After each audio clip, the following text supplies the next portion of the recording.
খাৰুপেটীয়াত জুবিন গাৰ্গ সোঁৱৰণী আন্তঃজিলা ফুটবল প্ৰতিযোগিতাৰ ফাইনেল খেল সমাপ্ত। অমৰ শিল্পী সংগীত সম্ৰাট জুবিন গাৰ্গক সোঁৱৰণ কৰি আৰম্ভ কৰে খেলখন। প্ৰতি বছৰে জুবিন গাৰ্গক স্মৰণ কৰি অনুষ্ঠিত কৰাৰ প্ৰয়াস এই খেলখন। ৫ সহস্ৰাধিক দৰ্শকে প্ৰদৰ্শন কৰে এই ৰোমাঞ্চকৰ খেল। ভিন্ন বিদ্যালয়ৰ বিদ্যাৰ্থীয়ে প্ৰদৰ্শন কৰে সাংস্কৃতিক ক্ৰমণিকা। ১২খনীয়া সাংস্কৃতিক ক্ৰমণিকাৰে আৰম্ভ কৰে খেলখন। News X report AIN live.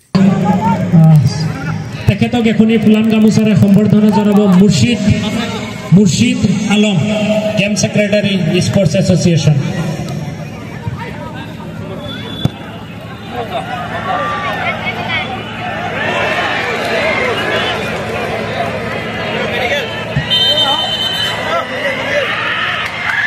Medical team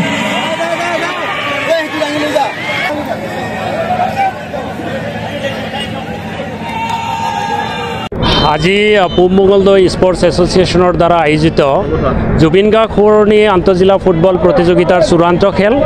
ইয়াতে ৰাজ্যিক পৰ্যায়ৰ কেইবাগৰাকী খেলুৱৈ আছে। খুব উন্নত মানৰ আৰু আকৰ্ষণীয় পৰ্যায়ত আছে খেল। আমি স্পৰ্টছ এছ'চিয়েশ্যনৰ ফালৰ পৰা যোৱাবেলি এনেকুৱা খেল আমি অনুষ্ঠিত কৰিছিলোঁ। তাতকৈ অলপ পৃথক এইবাৰ জুবিন গাৰ্গ সোঁৱৰণী আমি নাম দি অনুষ্ঠিত কৰিছোঁ। অসমৰ বিভিন্ন ঠাইৰ আগশাৰীৰ 16টা দলে অংশগ্ৰহণ কৰিছিল। আজিৰ ফাইনেল খেল আমি ইয়াৰে খাৰুপেটীয়া অঞ্চলৰ প্ৰায় 15খন বিদ্যালয়ৰ শিক্ষাৰ্থীসকলক মাতি আনি তেওঁলোকৰ মাৰ্চ পাষ্ট প্ৰেড আদি কৰোৱা হৈছে। লগতে ৰাষ্ট্ৰীয় সংগীত জুবিন গাৰ্গক শ্ৰদ্ধাঞ্জলিৰ জৰিয়তে আমি আজিৰ এই কাৰ্যসূচী আৰম্ভ কৰিছোঁ।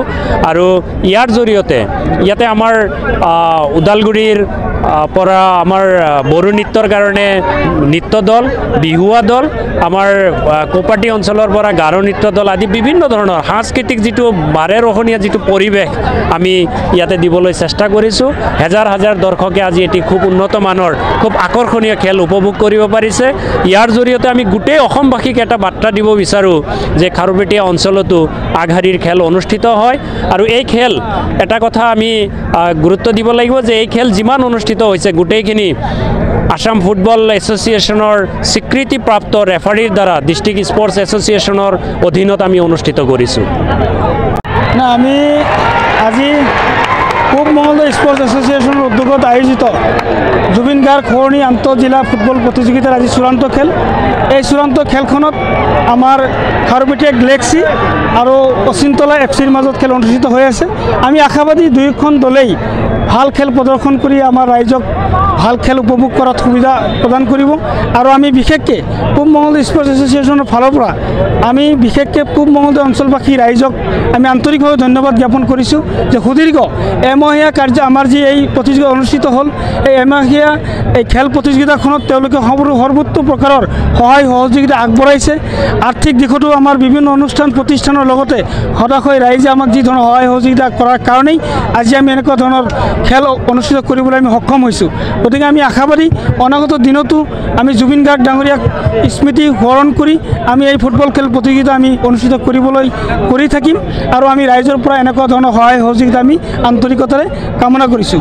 বিশেষকৈ মই ধন্যবাদ জ্ঞাপন কৰিব লাগিব যে আমাৰ এই অঞ্চলৰ শিক্ষানুষ্ঠানসমূহে আমাক ছাত্ৰ ছাত্ৰীৰ পৰা আদি কৰি আৰ্থিক দিশত যি ধৰণৰ সহায় সহযোগিতা আগবঢ়ালে তেখেতসকলক আমি পূব মঙ্গলদৈ ক্ৰীড়া সন্থাৰ ফালৰ পৰা আমি আন্তৰিক ধন্যবাদ কৃতজ্ঞতা জ্ঞাপন কৰাৰ লগতে বিভিন্ন ব্যক্তি অনুষ্ঠান প্ৰতিষ্ঠানে আমাক যি ধৰণৰ সহায় সহযোগিতা আগবঢ়ালে তাৰ কাৰণে আমি আন্তৰিক ধন্যবাদ জ্ঞাপন কৰিছোঁ।